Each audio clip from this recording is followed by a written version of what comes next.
2025 সালের জানুয়ারি মাসের 1 তারিখ, বছরের প্রথম দিন। এই দিনই আমাদের বাড়ির এক ছোট বোনের গায়ে হলুদ। আগের ভিডিওতে বলেছিলাম বাবার বাড়িতে এসেছি, বিয়ের একটা প্রোগ্রাম আছে। তো এই হচ্ছে সেই প্রোগ্রাম। বিয়েটা একদম ঘরোয়াভাবে হচ্ছে, কিন্তু তারপরও আমরা কোনো কিছু অপূর্ণতা রাখিনি। নতুন বধূ কিন্তু তার মার একমাত্র মেয়ে, তাই তার কোনো বোন না থাকায় তার সব কাজ একা একাই করতে হয়েছে। তার মধ্যে জয়েন হয়েছি আমি আস্তে আস্তে তারপরও লেট করে ফেলেছি। এসেই ওকে তাড়াতাড়ি সাজুগুজ করে তারপরে নিজে একটু রেডি হয়ে তাড়াতাড়ি চলে এসেছি। আমরা বিল্ডিংয়ের মধ্যে অনেকগুলো বোনই আছি, তাই সবাই মিলে যতটুকু পেরেছি আনন্দ করেছি। ভাইয়াকেও আমরা গায়ে হলুদ দিন কোনো ছাড় দিইনি, তাকেও আমরা আনিয়ে ছেড়েছি এবং একসাথে দুজনকে গায়ে হলুদ করিয়েছি। এদিক দিয়ে আমাদের নতুন জামাইও কিন্তু তার ভাই বোন আছে, কিন্তু তার বাবা মা বেঁচে নেই।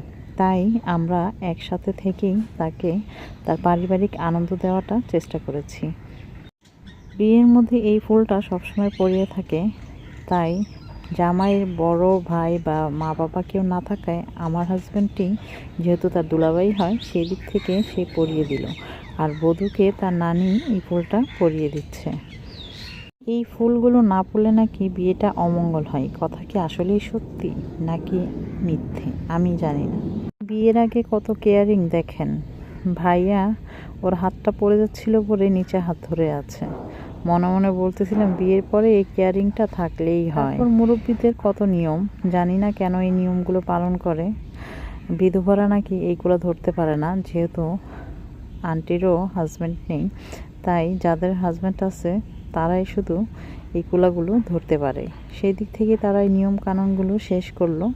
দান দুব্বা, ঘরের মধ্যে গেস্টও কম ছিল, মেহমান শুধু আমরাই ছিলাম ঘরের মানুষেরা। আর এদিক থেকে নতুন বোর নানি আর খালাম্মারা ছিল, আর কেউ তেমন ছিল না।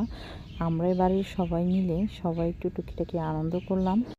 আমাদের নয়া জামাই নাকি পুডিং খুব পছন্দ, তাই নয়া বধূও কিন্তু তার জন্য পুডিং বানিয়েছিল। আর সেই পুডিং কেটেই তারা গায়ে হলুদ উদ্বোধন করলো এবং তা একে অপরকে খাওয়াই দিল।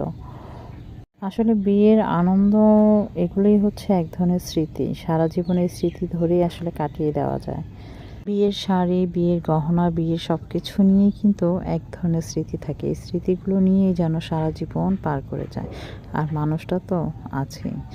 যাই হোক, এই হচ্ছে আমার আজকের ভিডিও। আপনাদের কাছে কেমন লেগেছে অবশ্যই জানাবেন। আর গায়ে হলুদের আরেকবার ভিডিও অবশ্যই দেখাবো। এখানে নাচ গান আরও কত আনন্দ করলাম দেখতে পারবেন। আল্লাহ হাফেজ সবাইকে আজকে।